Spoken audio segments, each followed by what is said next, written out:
All right, y'all. So, had to fucking redo this damn video again. I only was at like 10 seconds in anyway, so because I didn't have my mic on, I always had to turn it off. I always turn it off when because I use a audio interface. But finished the communication video. That's already out there, and I'm excited about this video because this is just as important as the communications video. It's just as important as the therapy one. It's not that this is more important. It's just that it's of almost equals important, almost equal importance. So I got some shit to tell y'all, and y'all got some ears to receive it. Now, today I'm about to talk to y'all about managing versus leading a relationship.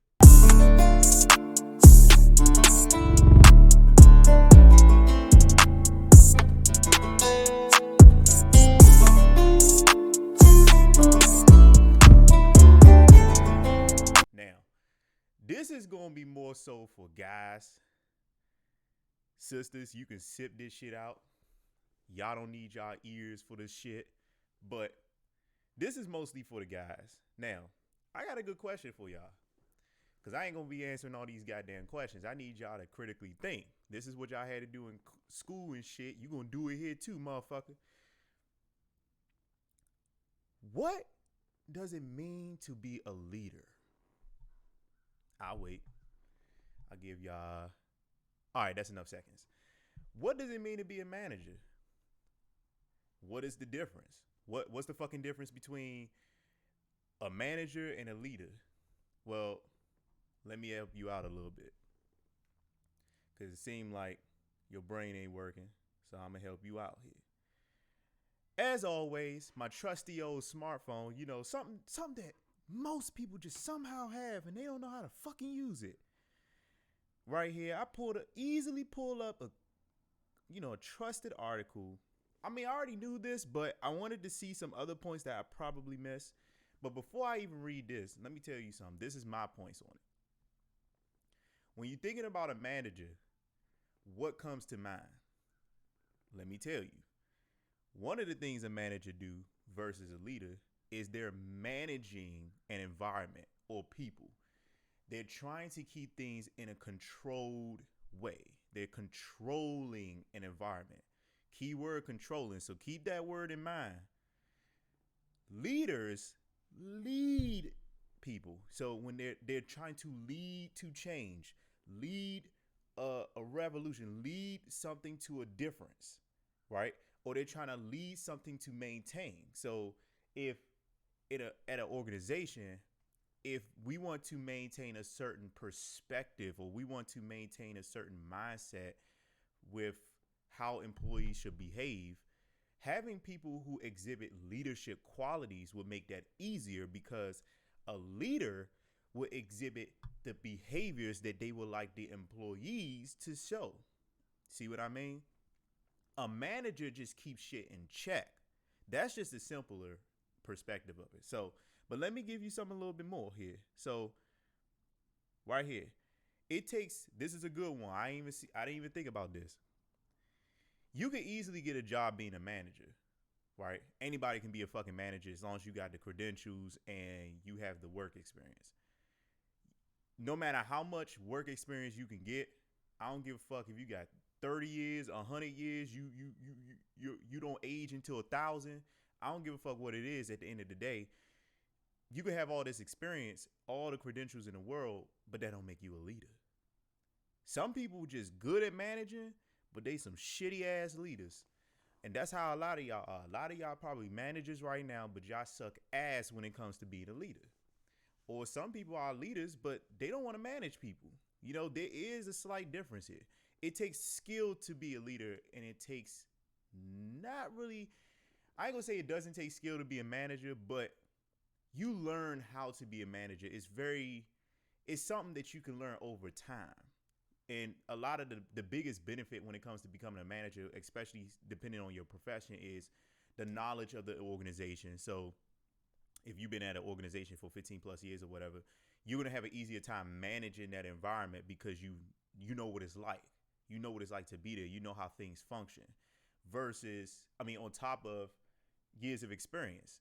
So you've been working at this company for 15 years, so you probably got about 15 years of experience doing different positions or the same position.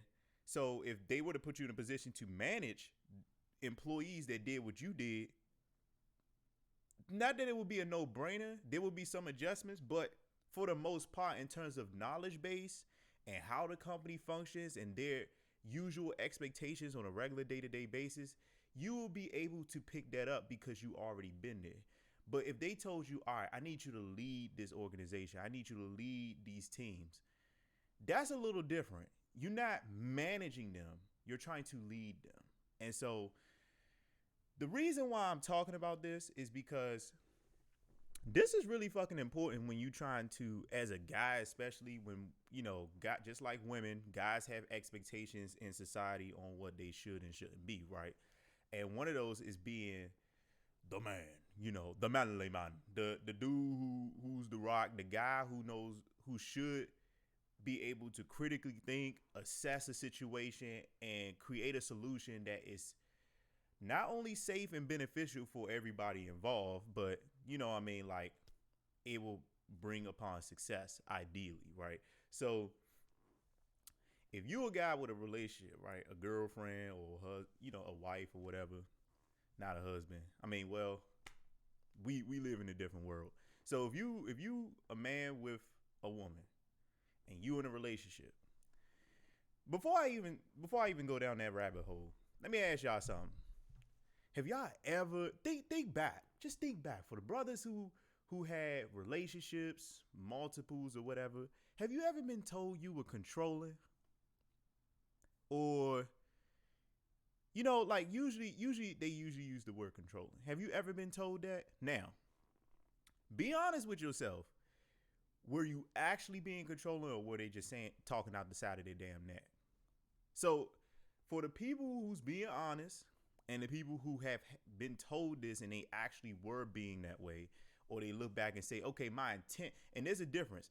Don't sit up here and say, no, Elijah, I was not trying to do that. That wasn't my intent. Okay, whatever. But your intent may not have been to be controlling, but your actions were obvious as fuck that it was. You see what I mean? There's a difference. Don't be fucking saying yes or no just because your intent was or was not to be controlling.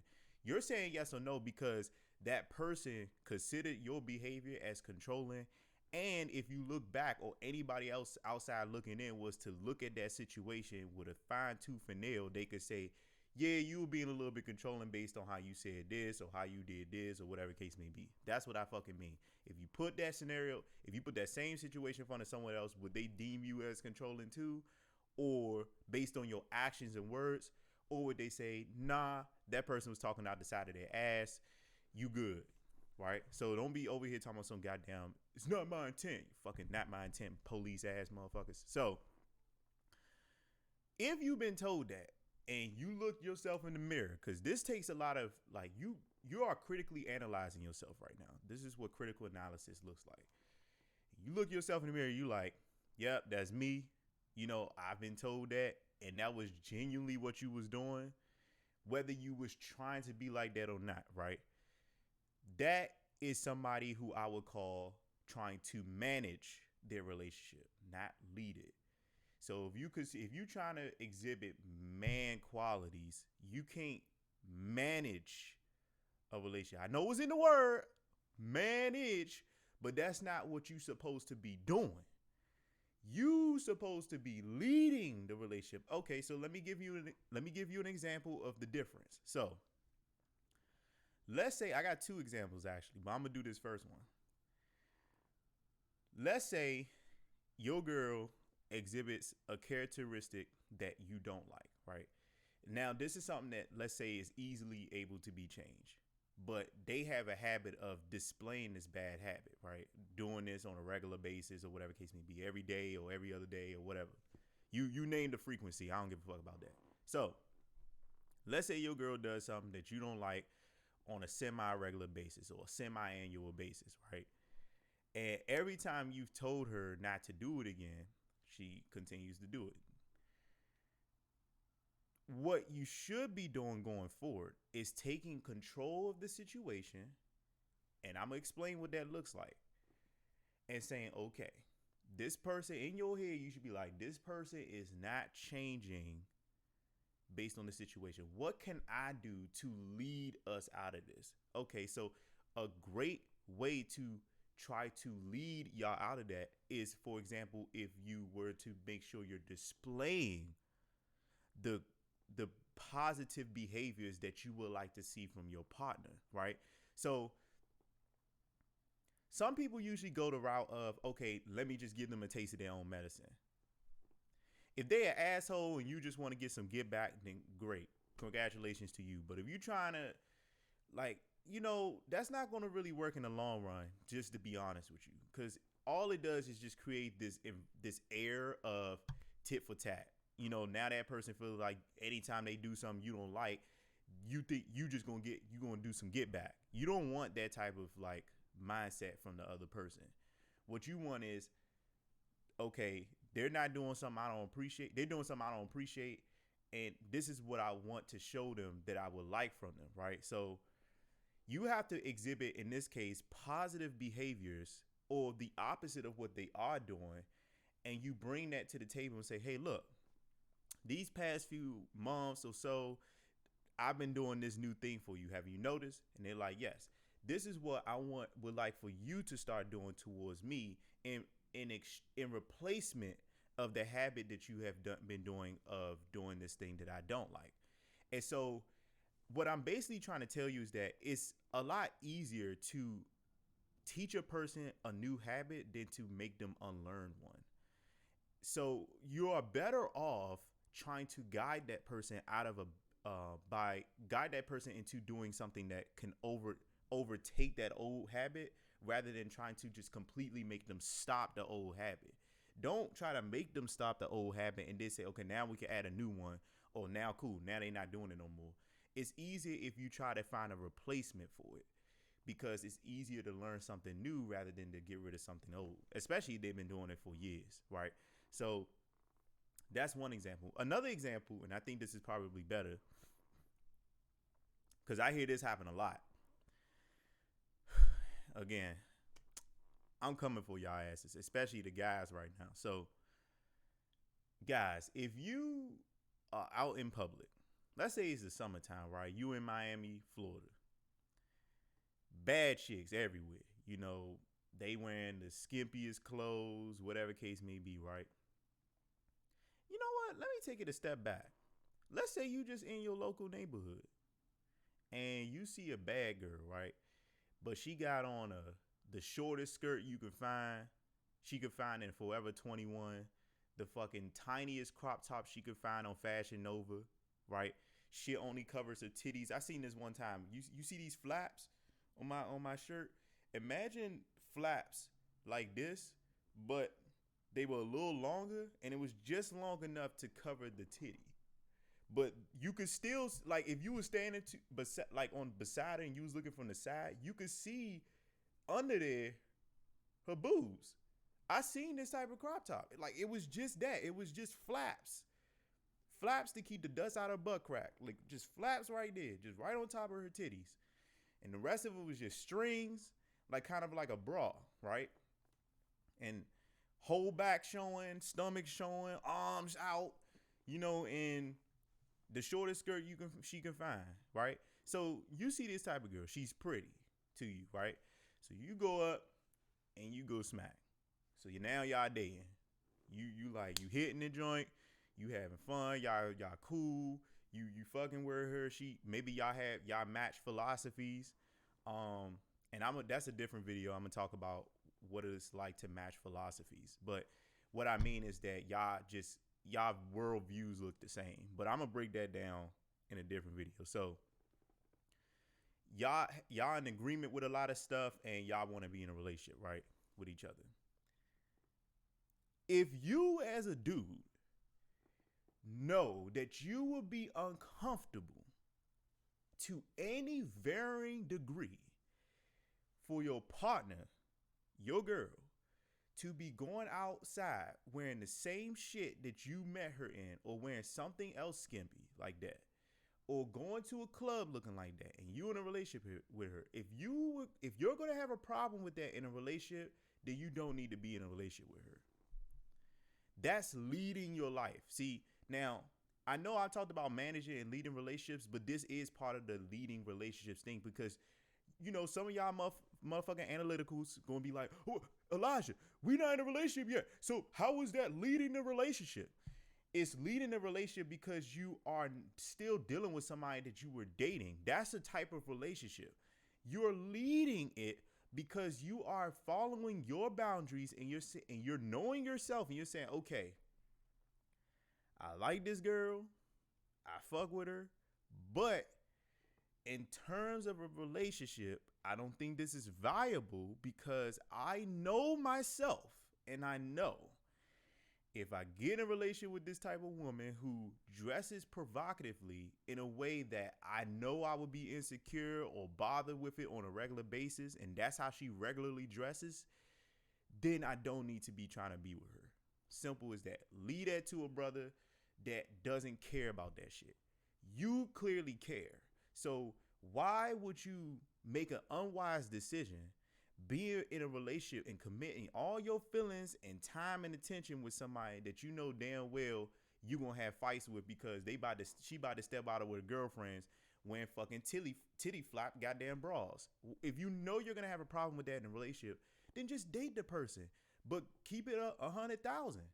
If she comes up to you like, yo, when we get in a relationship, y'all been dating for a certain amount of time, you just tell her straight up, hey, look, I like you, I fuck with you, although the way you dress is not something I would be comfortable with somebody in a relationship. Now, she sit over here and asks, well, what you trying to say? You trying to say that I got, you want me to change?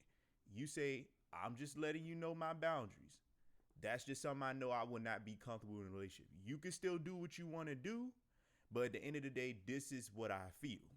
You see what I mean? So don't feed into it and saying yeah or no, because then they're going to lean on that too hard, especially if you say yes. Some of y'all probably been dumb enough to say yes.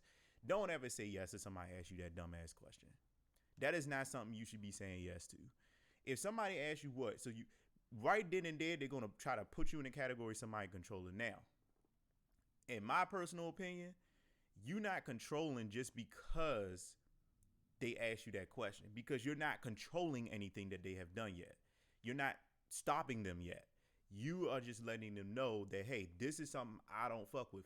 That's your boundary. And so you need to be communicating these boundaries prior to you actually trying to step into a situation with somebody. That's an example to me of a leader. You are leading your life. You are leading that relationship in the direction that it should or should not be going. If you know that, like I said, if you know damn well you shouldn't be fucking with that person on that level because you got some certain types of insecurities, then don't fucking get in a relationship with them. You wasting their time and your time. That's being a leader. A manager would get in a relationship with the girl because he wants to be in a relationship too so bad, and now after maybe 2-3 months of the relationship, the butterfly's gone. She about, hey, I'm about to step out with such and such, and he like, what you wearing? Nah, bro, you can't wear that. You can't wear that. You know what I'm saying? If you have if you're gonna do that, you're trying to manage the person. You're trying to control them. You're trying to create a controlled environment that benefits you, and this is how y'all get labeled controlling. Now, I'm only saying this in the aspect of reasonable women who say this about dudes who genuinely was being controlling. I'm not talking about girls who call dudes controlling just because they want to be manipulated. We all know that there's people like that, and that's not who we talking about. We talking about if you genuinely was being controlling, this was some managerial bullshit you was doing, you're wrong. If you have a problem with something and it's within someone else's control, whether or not that situation happens, you cannot force that person. What you need to be doing is doing what you can do in your control, is either leave or accept it. That's the only choices you have. That's leading your life. That's leading this relationship.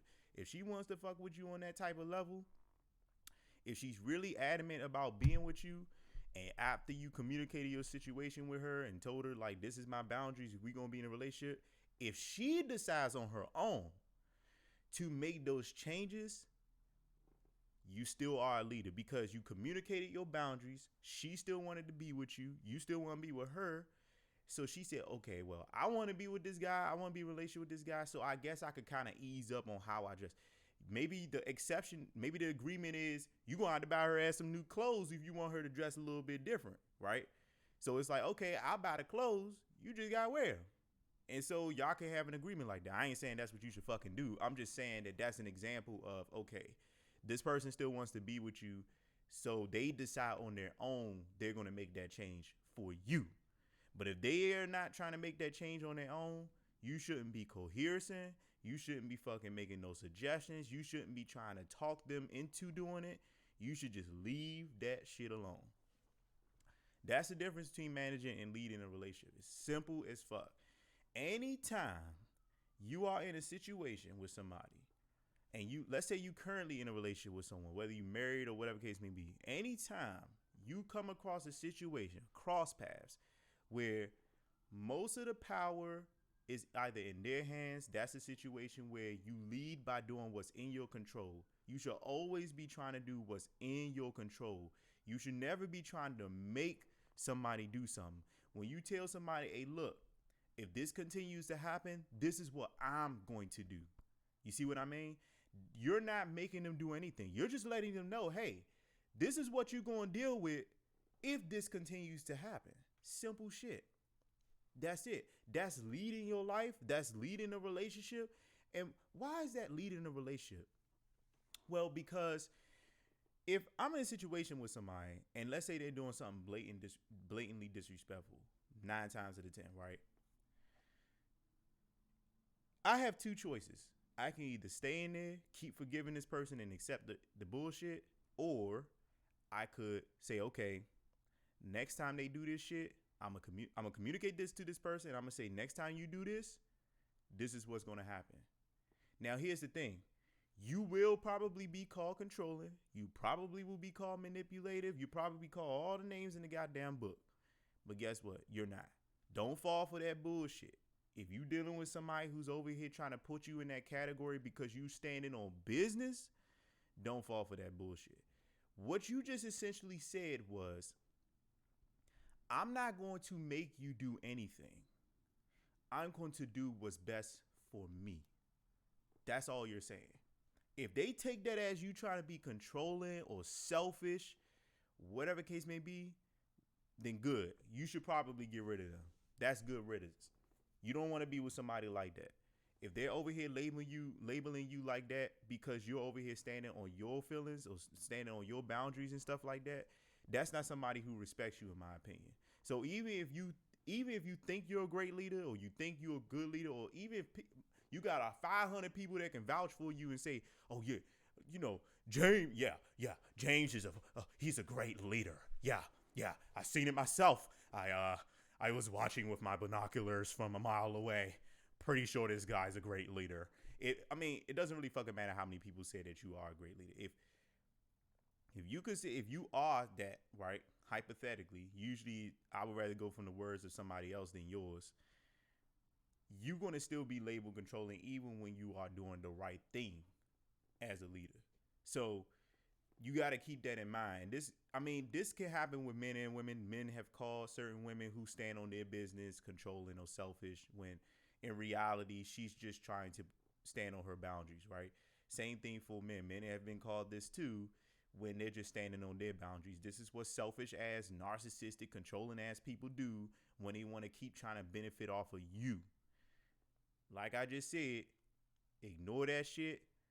If you are about your shit and you just standing on your boundaries, you being a leader. Now, here's the thing though. This is where the line gets real gray, and I'm going to have to emphasize this real quick. You should be trying to list out almost all your critical boundaries and deal breakers before you get in any relationship, let alone a marriage.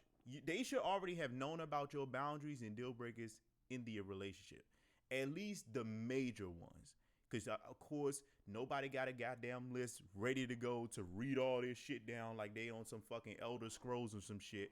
You know, like, You probably don't have a list ready to go anytime you go on a date, and frankly, that'd be weird as shit. So, you should at least know though the top 3 or the top 5 or whatever that you can express if y'all fall on this topic when y'all dating, and say, hey, these are my boundaries. I don't fuck with people who do this. I don't fuck with people who do that. I'm not being with nobody who does this. And you need to stick by those boundaries. The moment you make an exception for someone, hypothetically, the moment you get in a relationship with somebody after you communicated certain deal breakers and they told you that they do some of those certain deal breakers and you still get in a relationship with them, you just non-verbally told that person that you're willing to accept that. So, in other words, don't fucking complain when it happens in the relationship, because you knew that this is what they do and this was your deal breaker, and you still decided to get in a relationship with them. And I feel like, personally, to me, if you doing that, that means you probably just lonely or some shit, or you can't. Nah, you should be able to be by yourself. If you that pressed for a relationship, something wrong with you. Go to therapy. Oh, wow. That brings us back to that video I wrote about. Oh, yeah. So you should probably stop this video and go to the fucking therapy video. Me emphasizing the importance of therapy. Wow. You see how this all comes together? It's like, and I'm not even, like this all comes together. You see how that works? If you rushing into relationships, hopping in shit like you some goddamn Easter bunny, and you over here like rushing into a relationship because you don't want to be by yourself, or you trying to get over your ex of 2 weeks ago, then you need to go to fucking therapy. Damn, fuck this guy, Elijah. Fuck this guy. Yeah, fuck me. But fuck you too. You need to be going to therapy. You should not be hopping in no relationship if you are not in the right mind space to be in one. And thirdly, you shouldn't be hopping in no Secondly, you shouldn't hop in no relationship just because you don't want to be by yourself. Learn how to be by yourself. It's not the end of the fucking world. That is not going to be the only girl that you find in your life. There will be more. And as long as you on your shit, you taking care of your body, your health, your mind, your spirit, you taking care of your money, you'll find somebody else. Don't ever worry about that. But what you shouldn't be fucking trying to do is, I don't know when I'm going to find somebody else, so let me just, don't do that shit. That's not, to me, a leader. That's not a leader. A leader focuses on himself first. And what I mean by that, and I mean that in regards to a relationship, you need to be focused on leading yourself first before you try to lead others. And that's actually is a real thing in the real world. Like, you need to know how to lead your own life, have your own set of disciplines, morals, and values that you stand by, that you lead and you exhibit, whether somebody's looking or not, which is called integrity, before you try to have other people uphold to those same standards, and before you try to lead anybody else. You should be focusing on leading yourself first. So, assuming you doing that, and don't fucking sit here trying to tell yourself in the mirror, oh, yeah, I know I do that. I'm leading myself. I make $35K a year. You know what I'm saying? I still live with my mama. And I play Xbox 3 million every goddamn weekend. And I don't go out at all. Yeah, that's not somebody leading themselves. Get on your fucking grind, motherfucker. You ain't doing shit. You ain't leading shit. You're not even leading your damn self. You're not even leading the shower when you turn it on. You ain't doing shit. Get on your fucking shit. Lead yourself to better successes. And then worry about leading somebody in a relationship. So I would, so assuming you are on that pathway or you are doing that, when you are trying to get in a relationship, you should be making it very fucking clear where you stand, what you will and will not tolerate. And if that person hears that and they saying, gotcha, and they don't do that shit already, if they start doing it in a relationship, you know what you need to do. Prioritize you. Stand on your fucking boundaries. Stand on your business. Because essentially what you end up telling that person when you keep letting them slide after they apologize, and don't get me wrong, human beings make mistakes. We're all susceptible to it. Like, sometimes people screw up. You don't know what type of past that person has. You're just now coming into their life. You know, they may be 26, 27, 32. You just now coming into their life. They're not going to remember and be able to tell you every fucking detail about them so that you can catch them. And, you know what I'm saying? That's just not realistic. So when things happen, it's okay to forgive, you know, depending on what it is and stuff like that, depending on what it is. But after that forgiveness is established and there is a due process that's going to happen going forward, you need to be making sure that happens. And if it doesn't, then guess what you need to do? Stand on your fucking boundaries and say, okay, you clearly are not on the same page as me. That's okay. This is what you choose to do, but I am not going to tolerate that. So you are just now reminding her where you stood before y'all ever got in a relationship. She can never say, well, you never told me this in the beginning. Yes, I did. Just because you don't remember doesn't mean it didn't happen. If it happened and you did do what you were supposed to do, and you communicated this stuff beforehand, you would not be wrong for leaving. Now, you got to be able to stick by that if you do leave. If you decide to leave, if that's what it has to take, you have to stick by that. There's no way around that. You can't be with somebody who's going to continue to blatantly disrespect cross your boundaries, but they expect you to respect this. That's not how it's going to work. That's not what a leader would tolerate. And the moment that happens, what people end up doing is they come from being a leader to turning into a manager. Because why do people turn into a manager when they were originally a leader in a relationship? Because they don't want to end the relationship because maybe that's where it came to, and they don't want to leave the relationship. They are probably in a scarcity mindset. They don't want to break up with the person, or maybe they really love the person. So guess what ends up happening? That person's going to continue that bullshit, and you're going to be over here trying to create all these controls, these input controls to control the narrative to make sure you still get your benefits. By the time you finish and the relationship officially ends, regardless if you did it or not, you're going to have 100 controls and none of them fucking work. The relationship still ended and you still left high and dry. So in other words, it doesn't do you no good to try to be a manager to somebody in a relationship. Leave that to the people at the jobs. If you want to be a fucking manager, get a job being a manager. When you want to be a leader, this is what you need to fucking do. So that's all I have about that. I'm probably going to definitely talk about the philosophy thing, matching philosophies. Some people call it matching energies or the vibe and stuff like that. But this goes a little deeper for me because it's not just about what you feel. It's also about how that person views the world, you know, what they think versus what you think and what y'all stand on. So this is also important when it comes to finding the right type of people to be around, whether it's friends, but again, in this case, a partner or something like that. You need to be mindful of this shit. Don't be fucking out here just trying to get with anybody, fucking bouncing Betty or Becky and shit just because they have, you know, just because they got a big ass or something like that. I mean, don't be hopping in a relationship for that. If you want to date them, that's one thing. Hopping in a relationship and trying to commit to them and all this other stuff, when you know damn well y'all don't agree on some critical shit, is dumb as hell. You not leading. You see how it goes back to that? You not leading. You trying to be a manager, because the moment that happens, y'all get in a relationship knowing that y'all didn't match on certain critical things, you're going to try to manage that person and you're going to be looking like a controller. So don't be a goddamn controller. Say that for the Xbox and the piece of shit for. All right, y'all. Appreciate y'all watching. I'll talk to y'all later.